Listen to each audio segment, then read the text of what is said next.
আমাদের জন্য আসতে বলেছেন, আমি চলে এসেছি, কিন্তু আমার পরিবারে আমার বাপ মার অবস্থা হলো এমন, তারা আমার আসার সময় তারা কাঁদতেছিল। নবীজি সাহাবীকে বললেন, ইরজি ফাআযহিকহুমা কামা আবকাইতাহুমা, এই তোমার জিহাদে যাওয়া লাগবে না, এখনই তুমি তোমার বাপ মার কাছে ফিরে যাও। তাদেরকে যেমনি ভাবে তুমি কান্নারত অবস্থায় ফেলে রেখে এসেছো, এখন তাদের কাছে গিয়ে তাদের মুখে আবার তুমি হাসি ফোটাও। সুবহানাল্লাহ।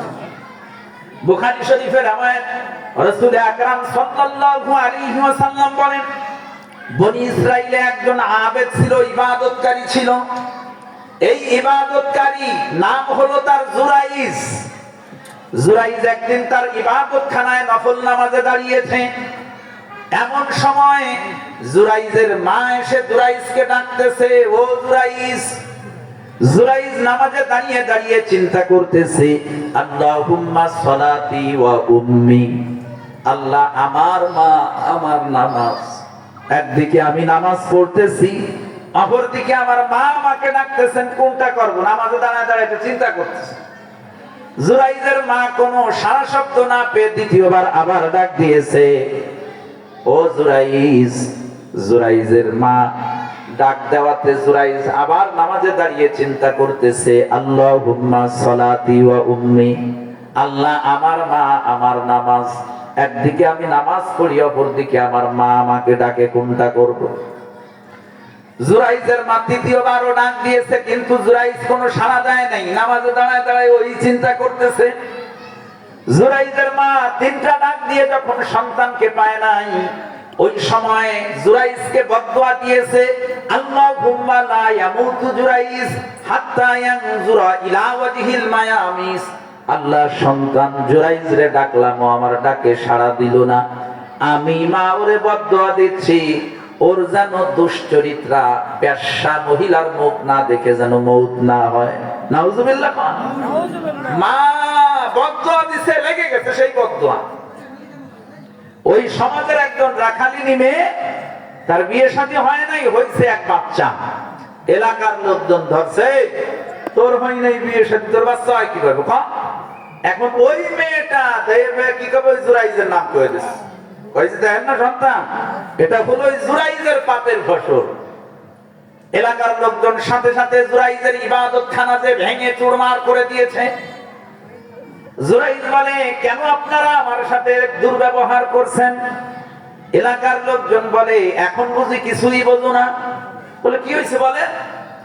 এলাকার লোকজন সেই রাখালিনী মেয়েটাকে বাচ্চা সহ জুরাইজের সামনে উপস্থিত করে বলে, এই মহিলার সাথে কি করেছিস বল? জুরাইজ বলে, আপনাদের সাথে আর আমার কোনো কথা নাই।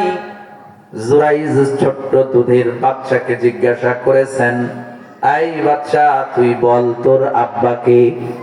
আল্লাহ পাক সাথে সাথে জুরাইজের চোখের সামনে উপস্থিত সমস্ত জনতার সামনে দুধের বাচ্চার জবানটাকে খুলে দিয়েছেন। বাচ্চা বলে, আমার আব্বা জুরাইজ না, আমার আব্বা হলো অমুক রাখাল।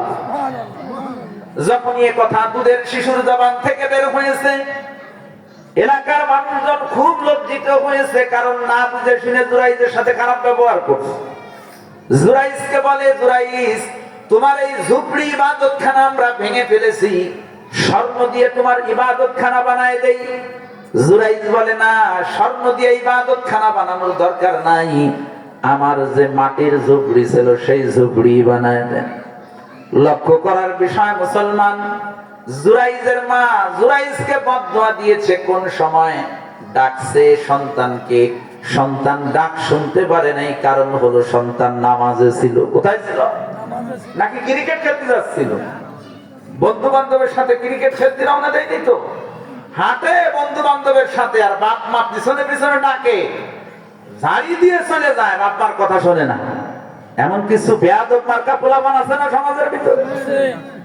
2 টাকা কামাই করতে পারে না, বাপ মার সাথে ভোট ধরে, ঝাড়ি দিয়ে কথা বলে, বাপ মাকে গালিগালাজ করে।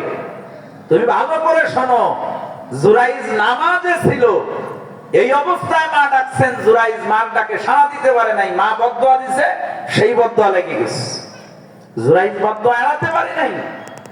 ওই যে বলছে